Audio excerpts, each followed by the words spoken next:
Hello दोस्तों, आपका स्वागत है जीए एकेडमी में।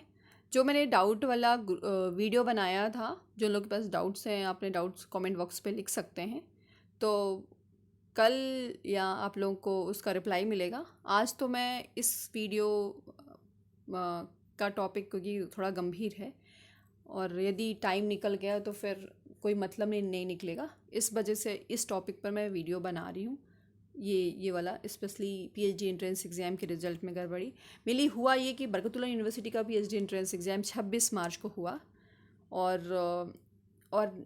पीएचडी एंट्रेंस एग्ज़ाम का रिज़ल्ट 11-12 दिनों में आ गया। रिज़ल्ट आ गया, ना तो इन लोगों ने आंसर की दी, ना ही इन्होंने आपत्ति के लिए टाइम दिया। तो कैंडिडेट अपने आप का एनालिसिस कैसे करे कि कितने आंसर सही हैं, कि क्या हुआ, कौन हमारे नंबर कटे क्यों। लोगों के नंबर 5-5, 10-10 नंबर कट रहे हैं, जा रहे हैं। तो कहीं ना कहीं गड़बड़ी ही कही जा सकती है, क्योंकि मैंने लोगों से सुना है कि मैम मेरे इतने नंबर आ रहे थे, मेरे को हो जाना चाहिए था मेरे को, लेकिन हो नहीं पाया, है ना। यदि ऐसी कोई प्रॉब्लम हो रही है आप में पीएचडी एंट्रेंस एग्जाम के रिजल्ट में, आप एक दो नंबर से फेल हो रहे हैं, या आपके अच्छे नंबर भी हैं और आप चाह रहे हैं और नंबर गेन हो जाए, तो प्लीज़ आप लोग ऑब्जेक्शन और आंसर की के लिए आवाज़ उठाएं, क्योंकि ये आपका अधिकार है। आपने 2,500 रुपये एंट्रेंस एग्जाम का फीस दी है, ठीक है ना, मजाक नहीं करा है। और ये इसको जो बरकतुल्लाह यूनिवर्सिटी मजाक समझ रही है ना, तो आप उसकी खटिया खड़ी करो। ये कोई कैसे ही कर सकता है। मैंने आज तक ऐसी कोई यूनिवर्सिटी नहीं देखी जहाँ पे इन लोगों ने कि आंसर की ना दी हो, आपत्ति के लिए टाइम ना दिया हो। 2019 में इन्होंने आपत्ति के लिए टाइम दिया था, और इवन 2019 में आंसर की भी दी थी, जिससे बच्चा संतुष्ट हो जाए कि हाँ मेरे स्कोर इतने ही हैं, और और है ना, मैं अपनी वजह से फेल हुआ। लेकिन बरकतुल्लाह यूनिवर्सिटी ने बच्चों का भविष्य बर्बाद कर दिया रिजल्ट अनाउंस करके। अब यदि आप लोगों ने आवाज़ नहीं उठाई तो यही रिजल्ट वैलिड हो जाएगा ना। अब सुनो, आप लोग सोचते हो ना, एससी एसटी या ओबीसी या जनरल वाले सोचते हो ना, कि यदि आप जिनके 50 नंबर कम है, या कि फिर 45 नंबर है, या कि फिर 44, या कि 49 नंबर हैं, ऐसे कुछ नंबर हैं, और आप सोच रहे हो कि एक दो नंबर से रह जा रहे हो तो सेकंड काउंसलिंग में अलाउ कर देंगे, it's impossible. 45% SC ST OBC qualify होना कंपलसरी है। इसी तरीके से 50% होना चाहिए यूआर और ईडब्ल्यूएस के लिए। यदि ऐसा नहीं है तो सेकंड काउंसलिंग के लिए भूल जाइए आप, ठीक है ना। क्योंकि आप क्वालिफाई ही नहीं है, इसलिए सेकंड काउंसलिंग नहीं होगी। और जिनको लग रहा था कि हमारे 70 आने चाहिए थे, उनके आ गए 65। कहीं ना कहीं 5 नंबर से भी आपकी मेरिट जा सकती है, जिसमें वैकेंट सीटें कम हैं। तो यदि आप लोग प्रयास नहीं करोगे ना तो कुछ नहीं होने वाला। और बरकतुल्लाह यूनिवर्सिटी वैसे भी सोई यूनिवर्सिटी है, बी ग्रेड यूनिवर्सिटी है ना, मैं मुंह पे बोलती हूँ। और देखिए, मैं इसलिए बोल रही हूँ क्योंकि आप मेरे सब्सक्राइबर हैं, और जो नहीं भी हैं तो मुझे उनका देख के लग रहा है कि यार एक दो नंबर से चूक रहे हैं ये, है ना। तो सबसे पहले आप सभी लोग मेल करें। क्या रिप्लाई आता है, मुझे नहीं लगता वो रिप्लाई देंगे। व्यू के मेल आईडी पे मेल करें, रजिस्ट्रार को मेल करें, वीसी को मेल करें, है ना। और एक मैंने वीडियो बनाया था, उस वीडियो में जो 2-3 नंबर हैं उन नंबर पे कांटेक्ट करें। यदि वो कोई रिस्पांस नहीं दे रहे हैं, इंक्वायरी नंबर पे वो करें, कांटेक्ट करें। यदि वो नहीं कर पा रहे हैं, मतलब इंक्वायरी नंबर पे रिप्लाई नहीं कर पा रहे हैं, तो आप एक काम कर सकते हैं। 10 5 लोग 10 से 20 लोग जाइए यूनिवर्सिटी, वहाँ पे अपनी बात रखिए और एक एप्लीकेशन ले जाइए, वीसी के पास जाइए, रजिस्ट्रार से मिलिए और उसी दिन काम कराइए। क्योंकि आपका यदि पीएचडी आप इस बार नहीं कर पाए तो फिर कभी नहीं कर पाएंगे। 2024 में या 25 में नेक्स्ट आएगा। अभी न्यू एजुकेशन पॉलिसी क्या करती है, यूजीसी के नॉर्म्स या इम्प्लीमेंट क्या होते हैं, ये किसी को कुछ नहीं पता, है ना। क्योंकि यूजीसी का तो खुद ही नहीं पता होता, कभी वो डुअल डिग्री वैलिड करती है, कभी नहीं करती है ना, उनका कुछ भी नियम चलता रहता है। तो आप लोग, यदि आप लोगों को लगता है कि आपके अच्छे नंबर हो सकते थे, आप क्वालिफाई हो सकते तो आप लोग आवाज़ उठाओ, अदरवाइज ऐसे काम नहीं चलेगा। यदि आप ऐसे सो जाएंगे, अरे यार मैं तो 44 नंबर है, मैं क्यों करूँ, मैं तो फेल हूँ। अरे चांस तो दिखना चाहिए ना। आप अपने एफर्ट्स लगाएं, भले या हो या ना हो, doesn't matter. Matter is that कि आपको अपने अपने लिए आवाज़ आवाज़ उठाना है, अपने अधिकार के लिए आवाज़ उठाना है। 2,500 रुपये ऐसे पानी में नहीं फेंकना है, ठीक है। पहली बात। दूसरी बात, एक अच्छा एप्लीकेशन लेके जाइए, और उसमें सभी पीएचडी वालों को आप वो कर देना, मतलब एक मिनट, सभी पीएचडी कैंडिडेट्स के लिए ही वो करना, एप्लीकेशन लिखना, ठीक है ना। और 10 से 20 लोग, 5 लोग भी चले जाओगे ना, 5 तो बहुत कम हो गए, कम से कम 10-20 तो होने चाहिए। और एक एप्लीकेशन लिखवाना, उसके नीचे सभी कैंडिडेट्स के नेम और सिग्नेचर करवा लेना। और क्योंकि यदि आपने एफर्ट्स नहीं लगाएंगे तो नहीं लगाओगे तो 2,500 रुपये आपके ख़त्म, और पीएचडी का सपना भूल जाओ। क्योंकि नेट क्वालिफाई करने के बाद ही अब नया कुछ जो भी नियम आएगा, वो नेट क्वालिफाई करने के बाद ही आप वो कर पाओगे, क्या, पीएचडी कर पाओगे। और और फिर तो गया, सोचना ही छोड़ दो, ठीक है। तो जो मैंने जो कहा है उसे केयरफुली सुनना है और उसे इम्प्लीमेंट भी करना है, ठीक है।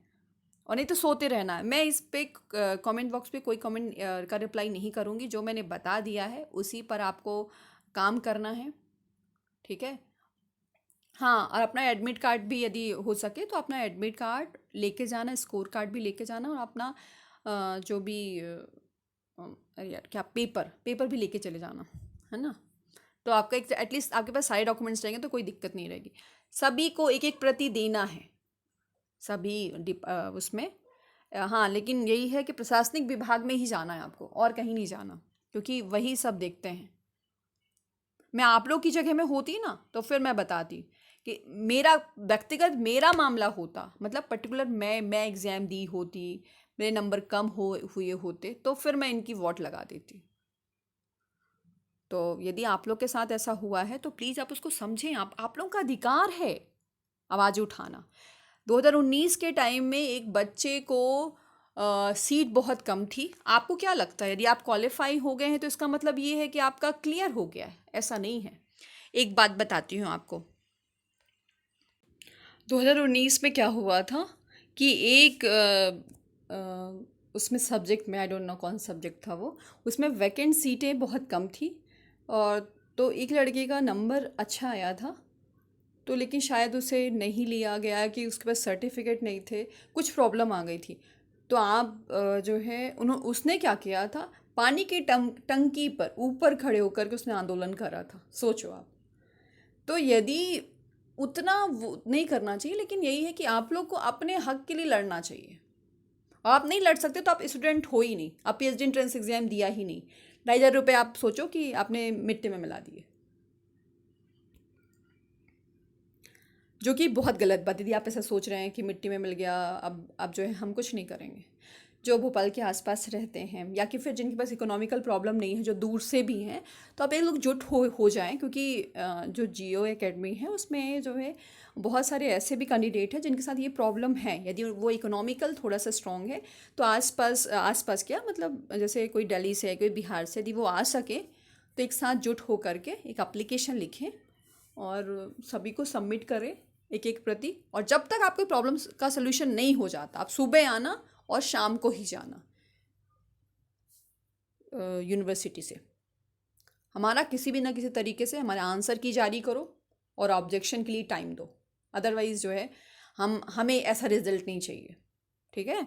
आप लोग ये कर सकते हैं। और हाँ, वो जो पानी की टंकी वाली बात जो बता रही हूँ, आप सर्च भी कर लेना, वीडियो मिल जाएंगे उसके।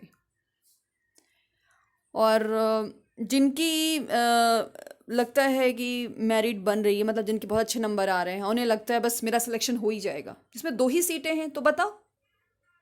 तो ऐसा नहीं होता है कि आपका क्वालिफाई हो गए हो तो आपका जो क्लियर ही हो जाएगा।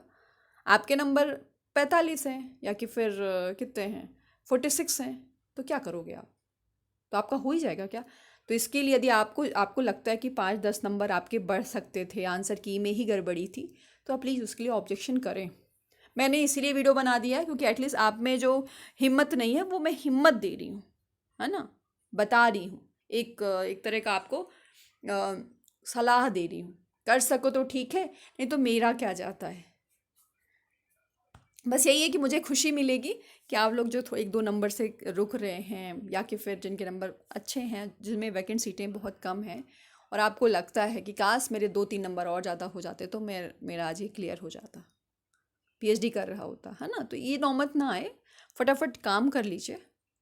और ये मंडे मंडे तक एनी हाउ काम हो जाना चाहिए आप सभी का। मंडे तक क्लियर कर लो, क्योंकि आज तो फ्राइडे था, सैटरडे को शायद बंद रहता है, या कि फिर वहाँ काम ज़्यादा नहीं हो पाता सैटरडे को। जो भी होता है मंडे को होगा अच्छे से। चाहो तो सैटरडे तक बात भी कर सकते हो जा करके, कोई दिक्कत नहीं है। यदि ज़्यादा होगा तो फिर मंडे को चले जाना आप लोग, ठीक है। लेकिन कुछ करो, आवाज़ उठाओ। यदि कोई गड़बड़ी है रिजल्ट में तो आवाज़ उठाना आपका अधिकार है। और आप, क्योंकि आपने एंट्रेंस एग्ज़ाम दिए हैं 2,500 रुपये दे करके। मैं इसे 2,500 रुपये क्यों दे रही हूँ, क्यों बोल रही हूँ, क्योंकि पीएचडी करना वो भी बिना स्कॉलरशिप के यूआर वालों को तो कहीं ना कहीं थोड़ा सा टफ टास्क हो जाता है। इसलिए 2,500 रुपये की बार बार बात करती हूँ मैं, क्योंकि पैसा जाना और कमा ना पाना, है ना, ये थोड़ा सा अखर जाती है चीज़ें। तो आप लोगों में ये चीज़ें नहीं आना चाहिए। आप लोग प्लीज़ ध्यान देना है।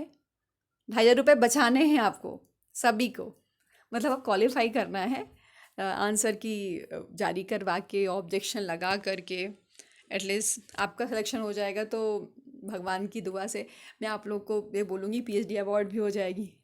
आप एक बार आप एंटर कर गए पीएचडी में तो समझो कि आपकी पीएचडी हो ही जाएगी, ठीक है। तो बेस्ट ऑफ लक। मुझे सभी लोग मंडे तक बता देना कि क्या रहा रिजल्ट इस टॉपिक का।